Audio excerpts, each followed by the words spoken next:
ইনস্টাগ্রামের আপনি daily post and reel upload করবেন কীভাবে এবং আইডিটাকে গ্রো করবেন কীভাবে আপনাকে আমি লাইভ প্রুফ দেখাবো। ভিডিওটা সম্পূর্ণ দেখবেন প্রথম থেকে শেষ পর্যন্ত। প্রথমে ইনস্টাগ্রাম আইডিতে আমি চলে গেলাম।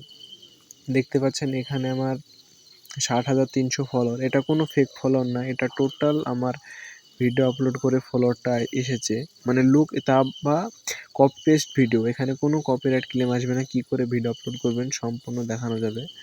প্রথমে আপনার নিজের একটা যেরকম ভিডিও বানাবেন সেরকম একটা ক্যাটাগরি সিলেক্ট করে নেবেন, যেমন বায়ো, যেমন ক্যাটাগরি, যেমন সব কিছু সেট আপ করতে হবে। তারপরে কেন রিল আপলোড করবেন, দেখবেন আপনার আইডিটা রকেটের গতিতে ভাইরাল হবে। এখানে আমার প্রথমে বায়োটা দেখে নিন, যে যেরকম ভিডিও বানানো হয়, মানে মোটিভেশনাল, অ্যাটিটিউড, যেরকম আপনি ভিডিও বানাবেন, মানে লোকে কপি পেস্ট ভিডিও করবেন, সেটা এখানে লিখে নেবেন প্রথমে।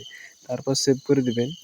এখানে আপনি লিঙ্ক, এখানে ক্যাটাগরিতে দেখতে পাচ্ছেন মোটিভেশনাল স্পিকার। এখানে আপনারা যেরকম ভিডিও বানাবেন সেখানে ক্যাটাগরিটা সেট করতে পারেন। এখানে আপনার ইমেল অ্যাড্রেস দিতে পারেন, যাদের মানে আপনাকে প্রমোশন দিতে পারে, যেমন ব্র্যান্ড প্রমোশন। এখানে পেজ কন্টেন্ট ক্রিয়েটার আমার সেট করা আছে, আপনারা কন্টেন্ট ক্রিয়েটার সেট করবেন, এখানে চলে আসবে। তো প্রথমে এটা সেট করে নেওয়ার পর আপনাকে ব্যাকে চলে আসতে হবে। যে কোনো একটা ভিডিও, এই ভিডিওটায় যেন, তো বন্ধুরা আমার বারবার স্ক্রিন রেকর্ডার বন্ধ হয়ে যাচ্ছিলো, তার জন্য একটা মোবাইল নিয়ে আসলাম। এখান থেকে আপনাকে ভালো করে দেখাচ্ছি। এই রিলটায় যেন আপনি রিমিক্স করবেন, যে কোনো রিল, এই রিলটা আপনি রিমিক্স করবেন তা বলে কথা না। তারপর রিমিক্সে টাচ করবেন। তারপর আপনার রিলটা লোডিং হওয়ার পর এখানে টাচ করবেন। এখানে টাচ করার পর আপনার চ্যানেলের নাম লিখে নেবেন, যেমন আমার মোটিভেশনাল হিম্মত, এখানে এটা লিখে দিলাম। তারপর এটা ছোট করে এখানে নেক্সটের উপরে ক্লিক করবেন।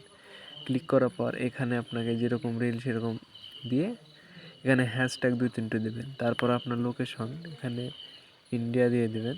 তারপর এখানে আসার পর নিচে আসার পর মোর সেটিংয়ে যেখানে আপনার এটা অফ করা থাকবে, এখানে ভালো করে দেখলেন আপলোড আর হাই কোয়ালিটি নিচে, এখানে আপনি এটা অন করে দেবেন। এটা অন করে দেওয়ার পর মানে আপনার ভিডিওটার কোয়ালিটিটা হাই হয়ে যাবে। এখান থেকে আপনি ভিডিওটা নেক্সট করে দিয়ে এখানে সেভে মেরে দেবেন, ভিডিও পাবলিশ হয়ে যাবে আপনার। ঠিক আছে, আর এটা হলো সেভ ডিফল্ট। তো ভিডিওটা যদি ভালো লেগে থাকে তাহলে লাইক, কমেন্ট এবং শেয়ার করে দেবেন। ধন্যবাদ।